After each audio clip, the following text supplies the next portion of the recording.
that is when you get the rewards, right? If you are good at painting and you are in an organization which has no way any value for it, then obviously that is not your calling, because you will not be able to add more value there. So you constantly be in pursuit of those things.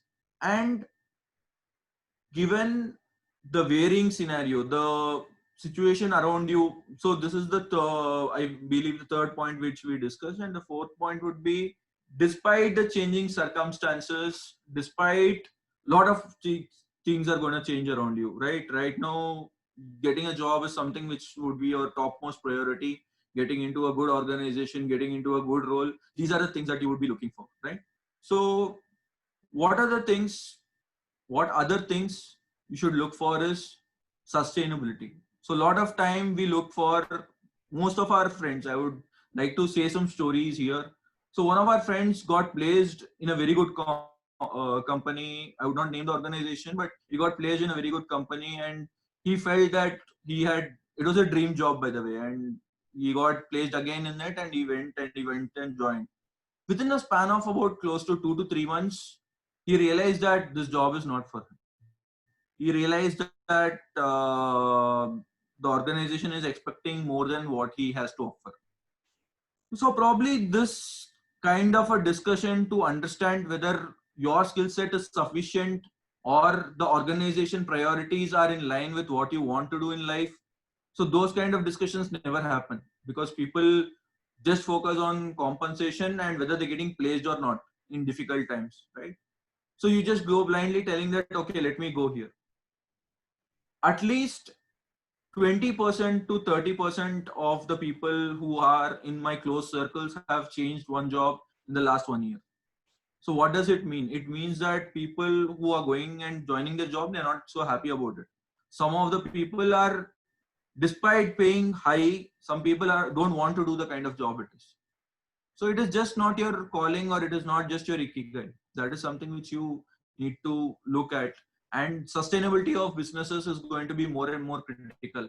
There could be some startup which could pay immensely and which could tell, okay, let's go. We have got the jackpot or something of that sort. No, you have to sustain. Just think about it. Even if it is a 20 lakh package or 18 lakh package or whatever the package is, into number of years is going to give you that amount of money. You could as well be at a 14 lakh or a 12 lakh job, and if you are able to spend more number of years there in a comfortable way, then that is better, rather than going to one place where in 1 year you realize that I have made a wrong decision. Don't make that. Be very clear about making the decision. I know that it is very difficult and it requires a lot of courage to take calls on organization whether we want to join or we don't want to join.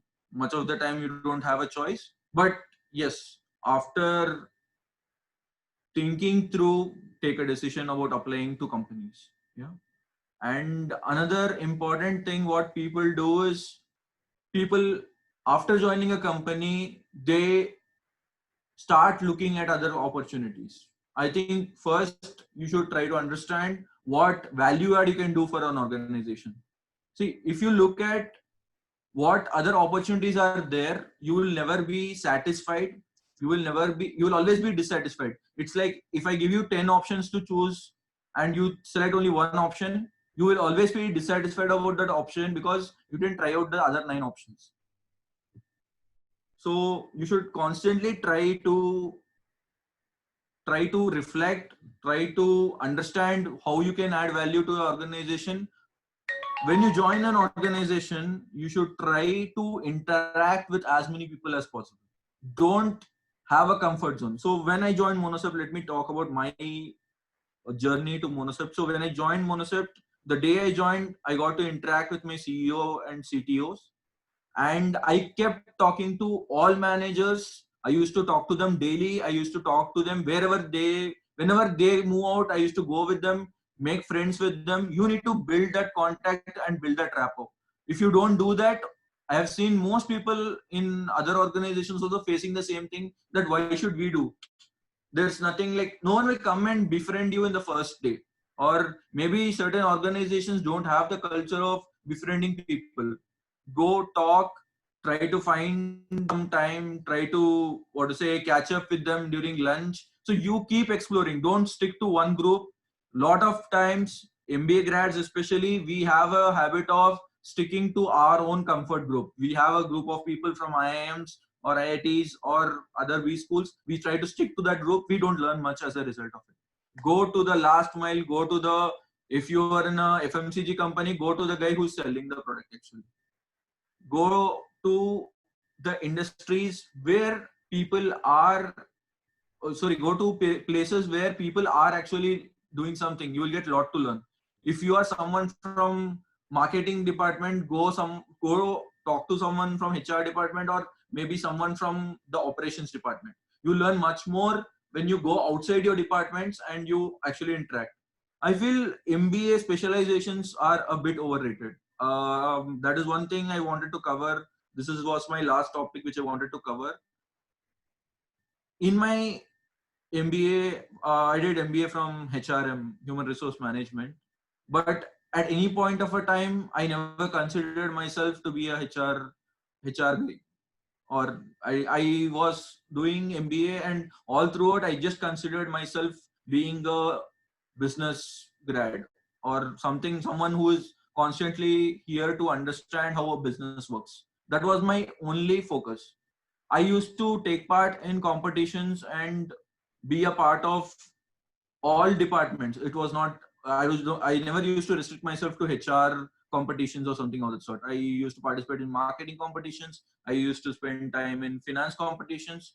I used to spend time in probably sales competitions. Used to do everything and anything. That is only because the more we interact with people who know, if three marketing guys form a group, it creates is a silo mentality. You will only talk about what is marketing, what is marketing. You will probably not look and see what the ground sales guy is suffering. So you need to interact with them to get to know what is the problem was. So keep interacting with people who do not belong to your department, who do not be a part of your electives. Keep doing that as a conscious task. If you're forming a team, take one guy from finance, take one guy from marketing, take one guy from HR as well. Maybe he has something different to offer. You never know, right? So it's always that pursuit of something unknown, some territory where we have not already visited. Get out of your comfort zone. Keep moving out of your comfort zone, because after you get married, right, you're eventually going to go to your comfort zone, right? Today is a time where you can avoid being in your comfort zone.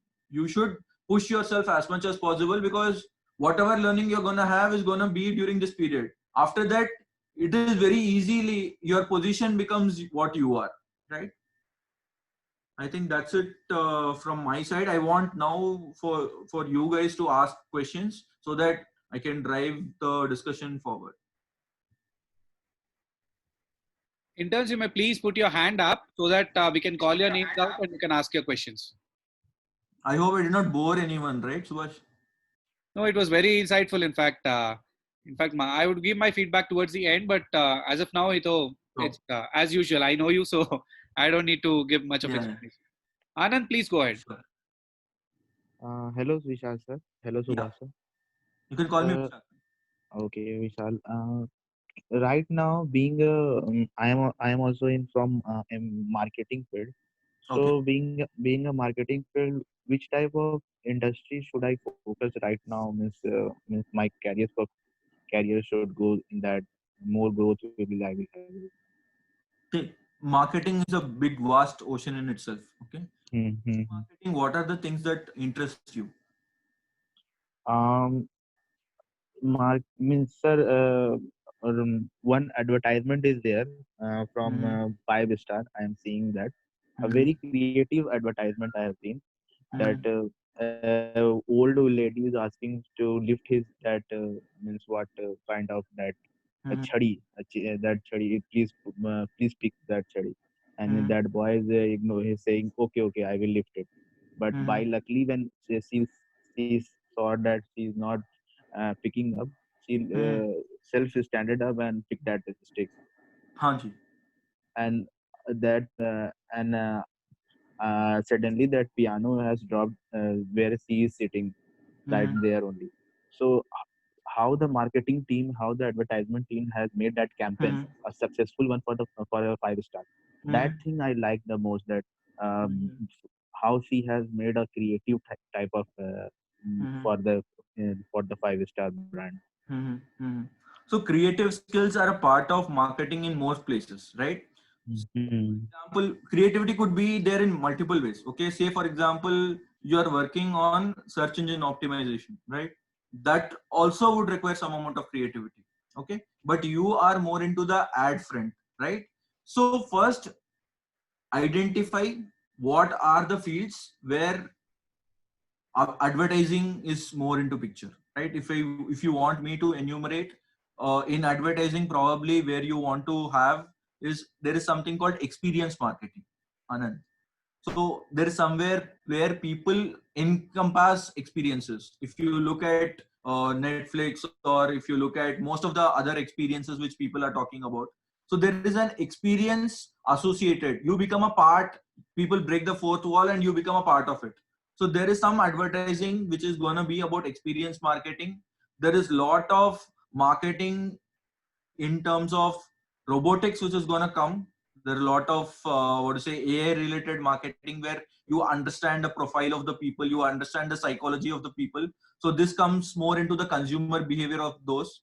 If someone is interested into consumer behavior and psychology, you profiling of people, their behavior based on their clicks, etc., that is also something which you want to explore, then that is also something great.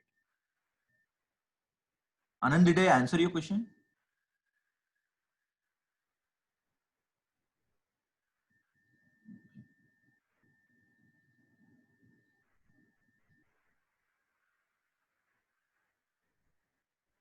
I think someone was here with the question. Rachit. Yeah, Rachit, I think has a question. Yeah, Rachit, go ahead. Hello, sir. So I think the Yeah. session was really insightful, and I would like to ask, like, I'm looking for a career in consulting domain. Mm-hmm. So right now, like, we have a huge, we have a lot of free time. So what kind of courses that I should be focusing on to build my So, skills? Rachit, I think one of the important points that I touched about consulting typically is problem solving, right? Today, there are a lot of Yes, problems to be solved, right? I think as a core person who loves consulting, you love models and you love problem solving. yes, sir, definitely. Yeah. Do you know about the concept of MECE? No, no, sir. So anything MECE, it's called MECE. This is a typical jargon. If you talk to anyone in BCG or any of the big consulting groups, top four, you would probably come across this terminology, which is mutually exclusive, collectively exhaustive, right? Okay, So you okay, need to bring about a thought process in yourself, which is mutually exclusive and collectively exhaustive. If you divide it into four quadrants, right? okay, Becomes maybe a perceptual map where you're drawing cost on one side and you're drawing the what preference of the people on the other side, right? So you should okay, constantly think about what problems people are facing and what kind of solution you can provide to them, right? One of our close friends, he wanted to get into the consulting domain, but he did not have the right experience or a right background for that. So what he started doing is he started identifying projects where he was in a manufacturing field, okay, not okay, okay, say automobile field. So he started doing projects there. He started working on supply chain management and how what kind of problems in supply chain they have and how he is able to do it, how he is able to improve it. So problems are all around you. You don't need to be a consulting person or a person with consulting experience to face problems.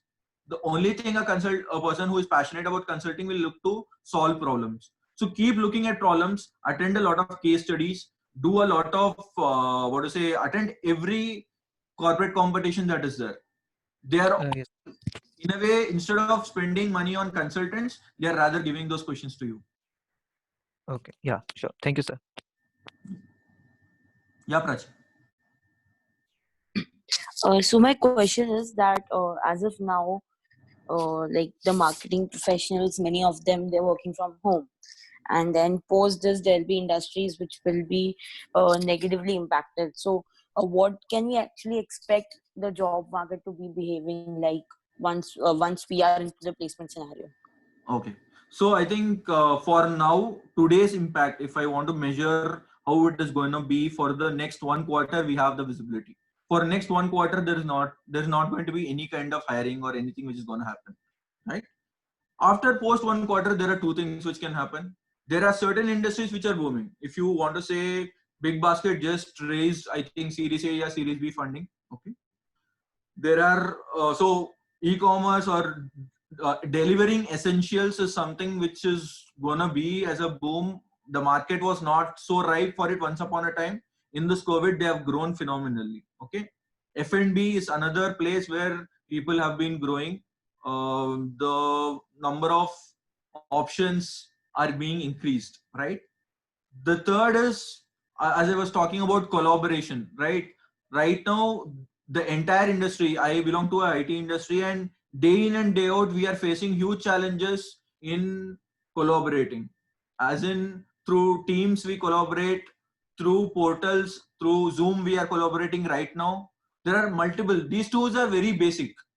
Still, we are not able to find the right tools to enable collaboration in a better way. So IS or information systems which are close to collaborations or how they are forced on collaboration, those are doing well. Pharma is doing excellent. Pharma, the sales have been increased. People are purchasing a lot of essentials and especially pharma at this point of a time. So this is one industry that will keep on growing.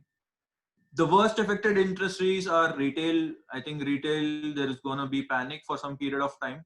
But I think slowly, what will happen is retail will change to certain e-commerce, which is all about essentials movement, right? There is also supply chain of essentials. Agriculture is something which we are also looking for some innovations in that field. So there are a lot of fields, especially I think yesterday I was talking with one of my friends from IIM Calcutta. So he was telling that the sprinklers. So one of our juniors had defined a sprinkler which is gonna put all those pesticides and whatever uh, in order for prevention of diseases. Whatever sprinklers are gonna be there, they are also gonna be there. So a lot of IoT based moving tech is gonna be there. So these are some of the fields which I feel that they are growing. So industries are growing. I probably look and send you a report. I think I can share that with Subhash, which he can share it with you. So there are a lot of industries which are growing in this period of time. So we don't have to actually be worried about being employed at lesser than our expected